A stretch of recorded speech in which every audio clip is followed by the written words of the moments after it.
Un œil sur les médias. Ce soir, on accueille Natacha Vesnitch. Bonsoir Natacha. Bonsoir On Julien. commence avec cette une de Newsweek qui fait beaucoup parler d'elle sur Internet. Eh oui, c'est une choc, Oui. je vais y arriver. Obama, le premier président gay. C'est donc à la une de Newsweek, l'hebdo C'est le titre. américain. C'est le titre de la une. L'article lui a été écrit par Andrew Sullivan. C'est un blogueur politique, ouvertement gay, un grand supporter de Barack Obama. Alors, bien sûr, Julien, personne n'essaie de dire ici que Barack Obama est gay. Non, cette une nous renvoie à l'article paru dans The New Yorker il y a quelques années, c'était en 1998. Et à l'époque, Toni Morrison écrivait un article dans ce journal et disait que Bill Clinton était le premier président noir.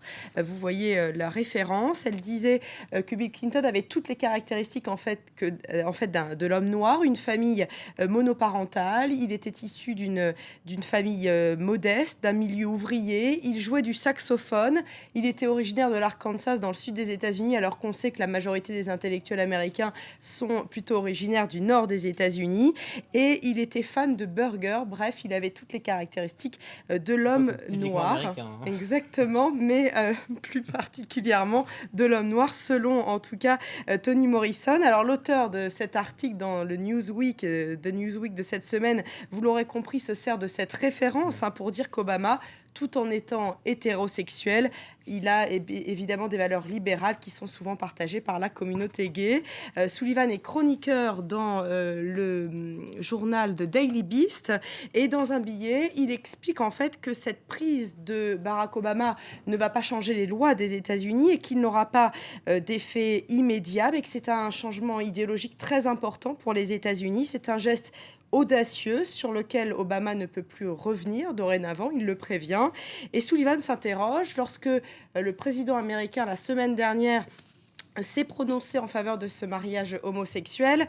On s'est interrogé sur les impacts d'une telle annonce sur sa réélection, mais on ne s'est pas demandé ce que ses collègues démocrates allaient faire.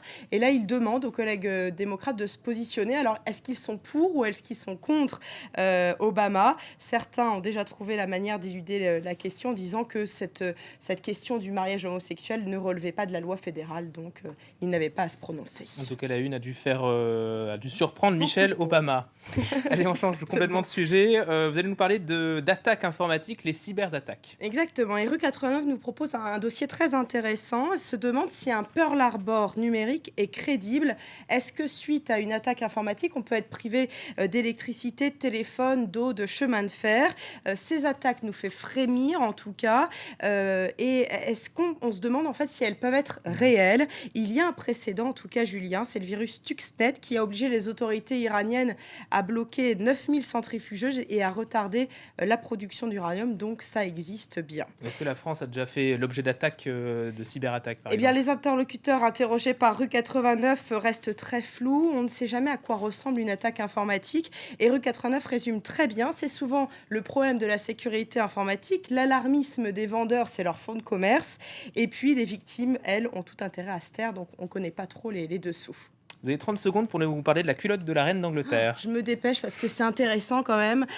Voilà, c'est la Attends. culotte d'Angleterre qui est en vente. Une des culottes de la reine Elisabeth II qui serait en vente sur eBay depuis aujourd'hui. 5300 $. Pour l'instant, les enchères Et sont comment on est montées sûr que c'est la jusqu'à chienne 4000 €. Alors voilà, c'est la question. Ça n'a pas été encore authentifié, mais il y aurait quand même une couture qui prouverait que ça appartient à la famille Une royale. couture. Exactement. d'accord. Donc, on aura les péripéties. Rendez-vous sur eBay. Exactement. Merci beaucoup Natacha Vesnitch pour l'œil sur les médias.